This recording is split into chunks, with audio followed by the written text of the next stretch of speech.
Assalamualaikum warahmatullahi wabarakatuh. Bismillah. Innal hamdalillahi nahmaduhu wa nasta'inuhu wa nastaghfiruhu wa na'udzu billahi min shururi anfusina wa min sayyiati a'malina. May yahdihillahu fala mudilla lahu wa man yudlil fala hadiya lahu. Asyhadu an la ilaha illallah wa asyhadu anna Muhammadan abduhu wa rasuluh. Amma ba'd, la haula wala quwwata illa billah.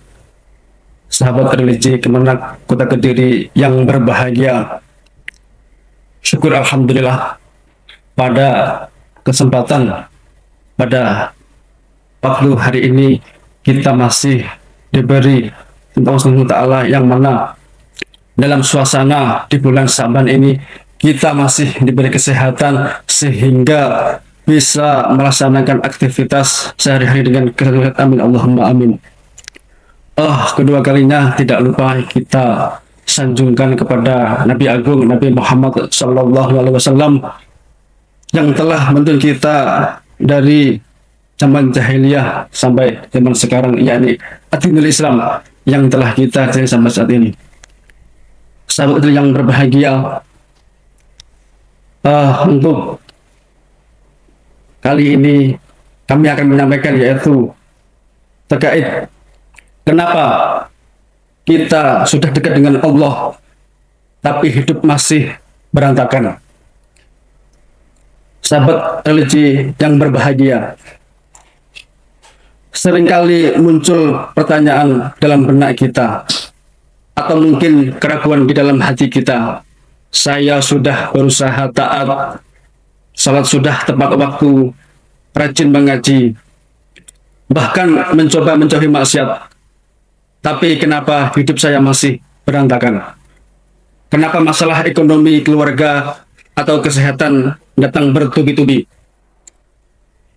Kondisi ini wajar dilaksanakan secara manusiawi. Namun mari kita duduk masalah ini dengan kacamata iman dan ketakwaan. Yang utama yaitu hidup adalah ujian, bukan surga. Perlu kita tanamkan dalam hati bahwa dunia bukanlah tempat beristirahat atau surga, melainkan tempat ujian Allah. Yang ada dengan firman Allah dalam surat Al-Baqarah ayat 155, yang artinya kami pasti akan mengujimu dengan sedikit ketakutan, kelaparan, kekurangan harta, jiwa, dan buah-buahan. Sampaikanlah wahai Nabi Muhammad kabar gembira kepada orang-orang yang bersabar. Dalam surah ini kita sebagai umat muslim tentunya kita meyakini bahwa setiap hidup adalah ujian, mulai dilahirkan hingga sampai ke liang lahat. Yang harus kita tanamkan dalam hati kita, dalam jiwa kita, bahwa hidup dunia adalah ujian, bukan untuk bersenang-senang atau surga. Sahabat religi yang dirahmati Allah Subhanahu wa Ta'ala, orang yang dekat dengan Allah bukanlah orang yang bebas dari masalah, melainkan orang yang ujiannya disiapkan untuk menaikkan derajatnya di depan Allah Subhanahu wa Ta'ala. Yang kedua yaitu ujian tanda kasih sayang. Rasulullah bersabda bahwa orang yang paling berat ujiannya adalah para nabi, kemudian yang paling soleh, dan seterusnya hingga manusia seperti kita ini.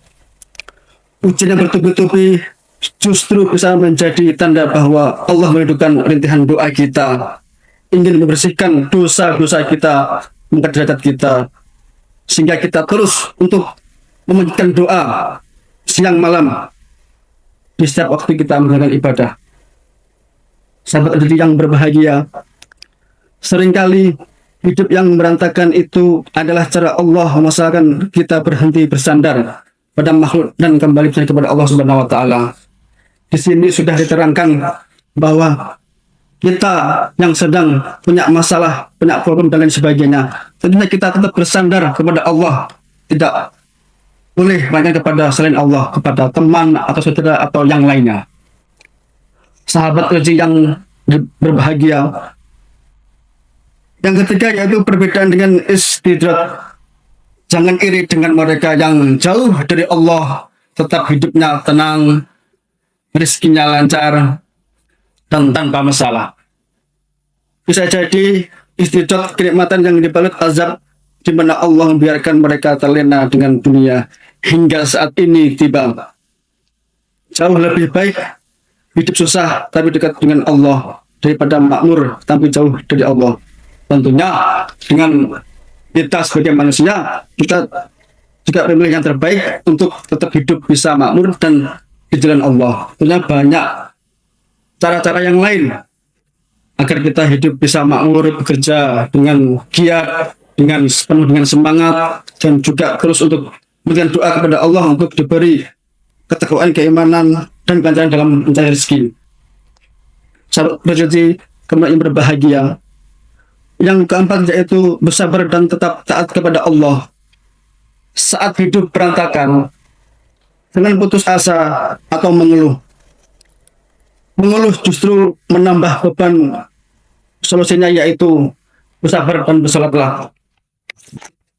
Allah memerintahkan meminta pertolongan kepada dengan sabar dan sholat dalam surat Al-Baqarah ayat 45. Wasta'inu bis-sabri was-shalah wa innaha lakabiratun illa 'alal khashi'in. Mohonlah pertolongan kepada Allah dengan sabar dan sholat. Sesungguhnya sholat itu benar-benar berat kecuali bagi orang-orang yang khusyuk. Surat Al-Baqarah ayat 45. Sahabat religi kemenakut diri yang berbahagia. Berhusnudzonlah, berbaik sangka kepada Allah dalam kondisi apapun, dalam kondisi kita lagi down, lagi kondisi melemah, baik secara mental, secara tenaga dan lain sebagainya. Tentunya kita tetap yakin kepada Allah bahwa semua kesusahan ada kemudahan. Kita yakin bahwa Allah adalah Maha Baik, Maha Penolong, dan Maha Ar-Rahman Ar-Rahim. Karena di dalam Al-Quran juga tertera dalam Al-Insyirah, fa innamal usri yusra, innamal yusri yusra. Karena sesungguhnya sesudah kesulitan itu ada kemudahan. Tentunya Allah memberikan kesulitan, kesusahan, itu juga akan memberikan kemudahan-kemudahan kepada kita.